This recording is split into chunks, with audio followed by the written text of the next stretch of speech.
Una vacuna contra la decadencia es el libro que están presentando Osvaldo Giordano y Carlos Segiara, son nuestros invitados. Osvaldo, ¿cómo le va? Muy buenas noches. ¿Qué tal? Muy buenas noches. Carlos, ¿cómo le va? Muy buenas noches. ¿Qué tal? Bueno, muchas gracias por venir. Carlos, cuéntenos un poco de qué se trata su nuevo libro, que están haciéndolo en forma conjunta. Bueno, en realidad es un libro que intenta plantear los problemas que están en el Estado, tanto nacional como provincias y municipios, y la lectura de que un Estado ineficiente no le sirve a nadie, ni por derecha, ni por izquierda, no importa qué ideología tengas. En realidad es un proceso muy complicado el que ha conducido a la Argentina a esta situación, y si queremos un escenario futuro mejor, necesitamos un Estado que funcione mejor. Y el eje es tocar temas que en general no se hablan, porque ha sido un planteo originalmente de Osvaldo, el de decir en realidad siempre hablamos de la grieta, esas diferencias que tenemos en la sociedad argentina, pero pareciera que hay ciertos consensos en la política argentina de que hay ciertas cosas sobre el funcionamiento del Estado de las que no se habla, porque es tocar, poner el dedo en el ventilador, por decirlo así, y ahí en esas cosas que no se hablan están parte de los fundamentos de la ineficiencia del Estado argentino, de las provincias, de los municipios, y en algún punto era poner sobre la mesa esos temas para que sean parte de un debate, digamos. Osvaldo, ¿de qué no se habla justamente o de qué es políticamente inconveniente hablar? Creo que hay muchas cosas y creo que es particularmente importante esto enfatizar, ¿no?, que un poco la grieta nos aturde, nos entretiene y nos hace pasar por alto una serie de políticas que si uno mira la Argentina de las últimas décadas, dice estas son políticas de Estado. Más allá de que todos decimos, no, la Argentina necesita políticas de Estado, en realidad las tiene, solo que son políticas incorrectas. Digo políticas de Estado porque han sido sostenidas por gobiernos de muy variada naturaleza. En los últimos 60 años hemos tenido un cuarto del tiempo con gobiernos militares, un cuarto del tiempo con gobiernos radicales en sus distintas variantes y más o menos la mitad del tiempo de gobierno justicialista. Y cuando uno ve los datos duros de cómo administraron el Estado, cómo organizaron el Estado, ve unos elementos comunes que explican, digamos, buena parte de por qué nos va tan mal. Y uno muy claro, muy objetivo, indiscutible, es que sistemáticamente el Estado gastó más de lo que tuvo. Es decir, es una política de Estado que todos los gobiernos han respetado, el gastar más de lo que tienen. Eso genera un déficit que, bueno, sabemos las consecuencias en términos de que obliga a una emisión que no la tolera la gente y por lo tanto genera inflación, o obliga a endeudarse con todos los problemas que sistemáticamente tuvo la Argentina, de récord de default, récord de acuerdo con el fondo. Y muy asociado a eso, la otra política de Estado es que, como que en el Estado no hacemos lo que hacemos en las familias o en las empresas, que es cuidar la plata. Es decir, como aparentemente podemos vivir en déficit, no es tan importante administrar bien, cuidar con prioridades en qué usamos los recursos, buscar la manera de hacerlo de la forma más eficiente posible a los fines de producir la mayor cantidad de bienes con la menor cantidad de recursos. Esas dos fallas son centrales y son las que abordamos acá en los distintos aspectos que entendemos conducen a estas políticas de Estado. Ahora, fíjate vos que, complementando esto que decíamos antes de empezar, de que esto no es ni de derecha ni de izquierda. En realidad, si uno lo mira bien, que el Estado sea eficiente y que el Estado tenga cuentas equilibradas, debería ser una preocupación más de los sectores de izquierda que de derecha. Porque si vos querés que el Estado sea un transformador de la realidad, que motorice un cambio, que enfrente a los grupos económicos, que cambie las relaciones de poder y las reglas de juego, necesitas que sea eficiente. Si el actor es ineficiente, ¿cómo va a transformar la realidad? Y si vos querés enfrentar a los grupos de poder, en realidad como Estado, porque querés cambiar las reglas de juego, ¿cómo vas a tener déficit fiscal? Eso es ser débil, porque le vas a ir a pedir plata después al mismo que querés combatir. En realidad, la lectura de que necesitamos un Estado eficiente y que a la vez sea un Estado que tenga fortalezas en términos de cuentas fiscales ordenadas, debería ser un discurso de la izquierda, fíjate vos, más que de la derecha. Y por eso decimos nosotros que este es un trabajo transversal. No está planteado desde el tema ideológico, sino de decir, sea yo de izquierda o de derecha, el contenido que está planteado acá en términos de los elementos de ineficiencia del Estado son transversales, no tienen un contenido ideológico. ¿Pensás que estos elementos de ineficiencia del Estado es por las personas que lo integran, no están capacitadas, o son corruptas. Se me viene un ejemplo de Estado tonto del principio de la pandemia, los famosos fideos que compró el Estado muchísimo más caro de lo que estaban en la góndola del supermercado, el mismo dueño de Marolio diciendo, a ver, yo se lo hubiera vendido muchísimo más barato. Esto es por corrupción, es por falta de capacidad. En realidad con Osvaldo y con Jorge Colina, que es el otro autor del libro, debatimos bastante el incluir un capítulo sobre el tema corrupción. Porque los tres coincidimos en algo que va a ser llamativo, la lectura de que la corrupción no es un eje central de los problemas de la ineficiencia del Estado. Yo digo, podríamos clonar a la Madre Teresa de Calcuta para que gobernara la Argentina y no se resolverían los problemas. Aunque tuviéramos un Estado que fuera, que no tuviera más corrupción, los problemas centrales que hay que debatir están en otro lugar. En realidad uno encuentra muchas veces políticos en todas partes de la Argentina diciendo, no, aquel problema central es la corrupción, yo no soy corrupto, entonces si yo entro al gobierno todo se va a resolver. Es una falacia, en realidad, que se dice o por comodidad en el discurso, o por ignorancia. En realidad la corrupción es un problema ético y hace obviamente al ejemplo que tiene que brindar el Estado un prerequisito para la gestión pública. Pero los principales problemas del Estado argentino no están en el plano de la corrupción, están en su estructura administrativa, en su forma de decisiones, en el marco jurídico y de todas las ineficiencias que se han acumulado a lo largo de décadas. Decir que el problema de la Argentina, centralmente en términos del Estado, es un problema de corrupción, es estar realmente no ubicándose en los problemas centrales. Sí. Osvaldo, te quiero, antes de hacerte la siguiente pregunta, nos has traído un libro para sortear entre los suscriptores de nuestro canal de YouTube. Si me permitís para, sí, por favor, para mostrarlo a la cámara, lo va a ganar el comentario que más likes obtenga para darle total transparencia. Ahora sí, si lo que harías continuar a lo que estaba diciendo. No, por ponerle énfasis al tema de que lo más grave que tenemos nosotros, y un poco respondiendo a tu pregunta de por qué nos pasa esto, es que lo que tenemos es mucha improvisación. Lo vemos en el capítulo que nos referimos al sistema previsional, donde haciendo un juego de palabras decimos en realidad el manejo de la política previsional se manejó sin previsión, porque sabemos lo que va a pasar, porque la demografía nos dice lo que va a pasar y sin embargo no hemos tomado las políticas necesarias. ¿Pensás que hay que subir la edad jubilatoria por el ascenso de la esperanza de vida? Que bueno, ahora con la pandemia bajó el promedio de esperanza de vida. Lo desarrollamos bien ahí, pensamos lo más importante es no improvisar, es decir, estudiar, analizar, tomar decisiones en base a evidencias y no en base a impulsos u oportunismo que en cada momento se fueron tomando. En ese sentido, en relación a este tema sensible de la edad, en realidad en la Argentina el principal problema no es que los 65 años, que es la edad que en general se toma como referencia, estén muy desfasados respecto a la demografía de la Argentina, sino que en realidad muy poca gente se jubila a los 65, la mayoría se jubila antes porque tiene algún régimen especial. Entonces, un principio básico sobre el cual planteamos acá que un cambio de fenomenal impacto sería que todos seamos iguales ante la ley previsional. ¿Es correcto, Osvaldo, que el fondo que paga digamos, las pensiones y las jubilaciones a las personas que no aportaron salga de los mismos aportes de los trabajadores? Es otro de los temas que hablamos acá. Y en realidad muestra un problema muy típico de la Argentina, que es superponer acciones. Lo vemos en el tema tributario, que desarrollamos un capítulo acá, la gran cantidad de impuestos superpuestos. Lo vemos en el Estado, cómo funciona en las distintas áreas de servicios públicos, donde la nación, la provincia, los municipios se superponen y eso genera montones de ineficiencias y de diluir responsabilidades, porque no sabemos en definitiva por culpa de quién funcionan mal las cosas. Y también en lo previsional nos pasa más o menos lo mismo. Lo que necesitamos es clarificar los instrumentos. En el caso específico de la gente que llega a edad que no puede seguir trabajando, no puede seguir generando ingreso y se queda en el desamparo, obviamente que hay que contemplar un mecanismo. El tema es que en la Argentina hay 3 mecanismos para eso. Están las moratorias, están las pensiones no contributivas y está la POAM.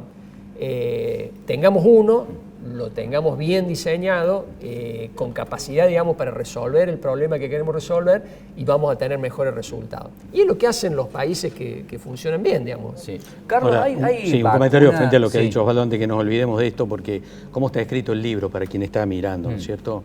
porque a lo mejor alguien que acaba de escuchar lo que planteó Osvaldo dirá, no, pero este es un libro para especialistas, es un libro para que lo lea gente que está en el tema. No, el libro está escrito de la manera más simple posible para que lo lea cualquier ciudadano. No es para profesionales en ciencias económicas, ni en realidad sociólogos, sino que está escrito para que lo lea cualquier persona que esté interesada en los problemas del funcionamiento del Estado en relación a lo que significan con respecto al país, ¿no es cierto?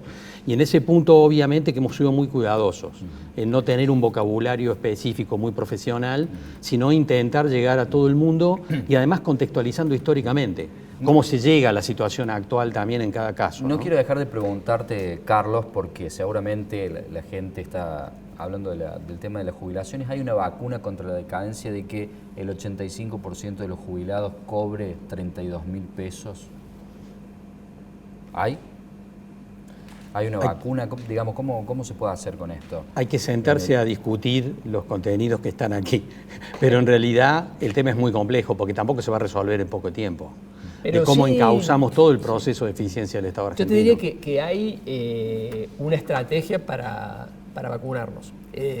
Seamos claros, el tema previsional es un tema que es crisis en el mundo y que además es difícil rectificarlo rápido, es decir, lleva tiempo que las medidas que uno tome, es decir, los problemas de hoy son medidas que se tomaron hace 10, 20, 30 años y que tienen consecuencias hoy, y cualquier cosa que uno intente mejorar ahora va a llevar tiempo madurarse, por lo tanto no sería mentirnos decirnos yo el mes que viene tengo la vacuna.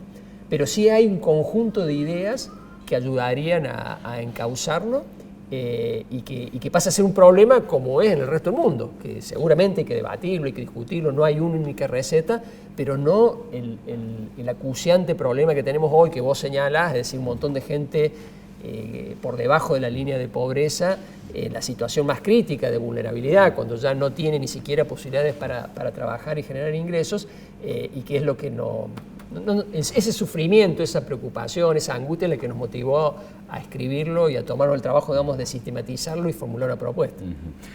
Carlos, contanos, la presentación es el jueves. En Ciencias Económicas, en la Facultad de Ciencias Económicas. ¿A qué hora? A las 5:30 de la tarde. Está toda la comunidad invitada. Bueno, pero hay que inscribirse. Hay que inscribirse. Sí. Cuéntenos a ver si se acuerdan, si no después nosotros lo ponemos Sería en el Zócalo. bueno, sí, en la página vacunacontraladecadencia.com, ahí hay bastante información sobre el libro, incluso la posibilidad de comprarlo tanto en la versión digital como papel, y está la información, digamos, de la presentación que hacemos el jueves a las 5:30 en la Facultad de Ciencias Económicas, que previa inscripción por una cuestión logística, no es que se cobre entrada, sino por una cuestión de ordenamiento. Y también, bueno, la semana que viene lo presentamos en Villa María, donde es oriundo Carlos, y ya ¿Se acuerdan la fecha? El lunes que viene. El lunes próximo en Villa María. En Villa María, en la universidad, en el universidad campus de la también. Universidad Nacional. sí, y ya en mayo en la Universidad Católica en Buenos Aires. Bien. Los invito a que se queden, vamos a hacer una breve pausa y ya vamos a tocar en profundidad temas de la política y de la economía actual, si les parece. Bueno. Seguimos en este nuevo bloque charlando con Carlos y con Osvaldo. Esta vez va a ser de la cuestión política y económica a nivel nacional, a nivel provincial y diversos otros temas. Carlos, te consulto sobre cómo ves el panorama económico de nuestro país en lo que resta del 22, en el 23 ya con la coyuntura de cambio de gobierno en cuanto a lo que es la inflación y demás. Sabemos que el mes de marzo cerró con 6.75% de inflación y la línea de la pobreza en los 95.000 pesos. ¿Esta tendencia va a seguir así? ¿Se va a tranquilizar? Bueno, muchas cosas, ¿no? Pero para empezar, digamos que el poder adquisitivo de asalariados, de jubilados, monotributistas, etcétera, en la Argentina viene cayendo desde el 2012. Y es una cosa sostenida en realidad. Revertir eso obviamente es muy complicado. Con una inflación, supongamos, en torno al 60%, que pudiera plantearse para este año, casi en el mejor de los casos. Lo firmamos ya. Obviamente, es muy difícil que esos segmentos sociales puedan recuperar poder adquisitivo. El acuerdo con el Fondo Monetario marca la cancha en algunos aspectos, digamos. El aumento de las tasas de interés y otras medidas que están planteadas dentro del acuerdo plantean un proceso de enfriamiento sobre el funcionamiento de la economía argentina, de tal manera que lo que cabe esperar a lo largo del año es un amesetamiento, digamos, de la actividad económica. Si pensamos que la actividad tuvo una fuerte recuperación el año pasado, saliendo de la pandemia, digamos que eso razonablemente no se va a repetir ¿Era este el año. famoso rebote del gato muerto lo que ocurrió En o fue algo genuino? En parte sí, pero tenía un acompañamiento también en algunos sectores productivos. Si pensamos que el sector agropecuario, por ejemplo, tuvo una campaña muy buena agrícola con buenos precios internacionales, una parte del interior de la provincia se recuperó productivamente gracias a ese espaldarazo, digamos, del mercado internacional De y los soja precios. $600. Exactamente. Pero en términos complejos, digamos que el escenario de cara a este año no va a seguir con una recuperación de esas características, sino que la economía va a ir en un proceso de enfriamiento donde decimos es muy difícil que muchos sectores sociales que han venido perdiendo por adquisitivo lo puedan recuperar.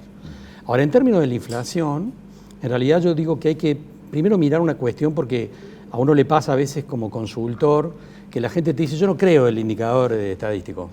Están mintiendo, tampoco el 6 y 7, es más que eso. Mucha gente tiene esa lectura. A ver, si uno lo desglosa, la canasta básica, por ejemplo, aumentó el 10% y en los últimos 12 meses el 110%. Bueno, por ahí la gente, si compra mercadería, siente ese número. Lo que pasa es esto también.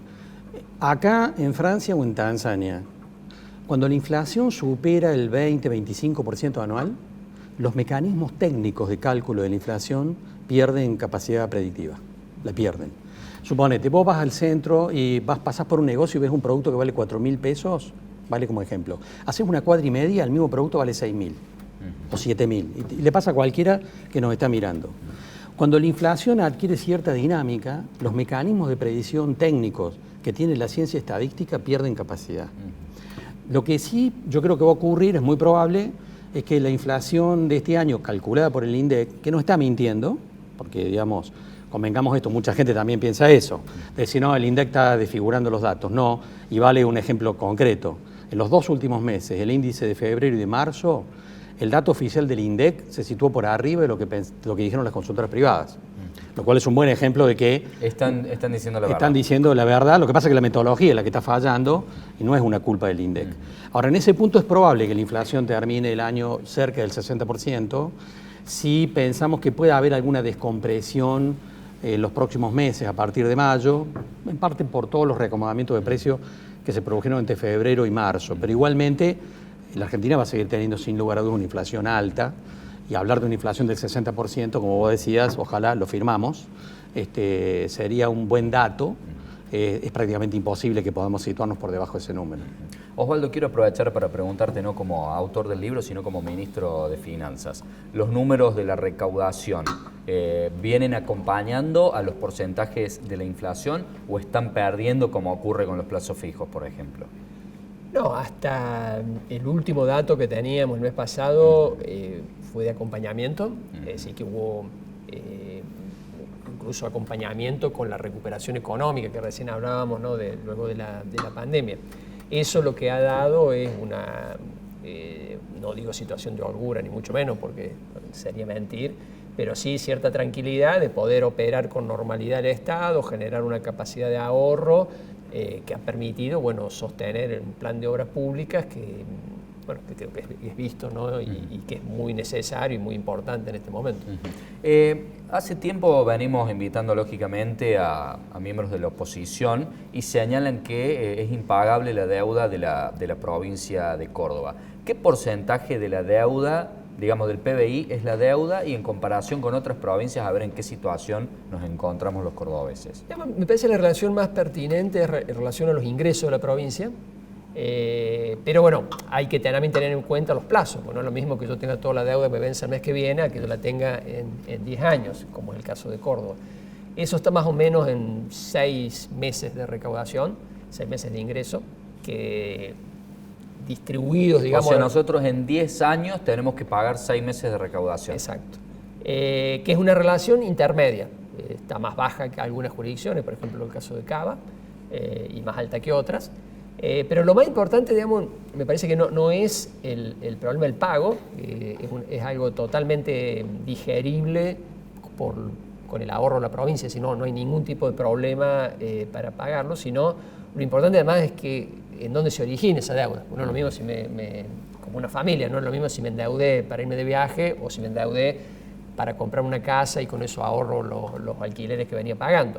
En el caso de Córdoba, claramente, creo que es visible, que fue para hacer una inversión que es muy importante desde el punto de vista del desarrollo productivo y social. Inclusive desde el punto de vista productivo genera producción que paga impuestos y que genera, ¿no es cierto?, lo que va a permitir pagar. De manera que ahí creo los cordobeses pueden estar absolutamente tranquilos de que es algo absolutamente manejable, aún en un escenario como el actual, donde no hay acceso a nuevo crédito, es decir, que hay que pagarla toda la deuda porque no hay posibilidades o son muy limitadas las posibilidades de acceso al crédito, es algo que no es un punto de preocupación. Carlos, quiero aprovechar para la última pregunta, ya que te tenemos acá, estamos con poco tiempo.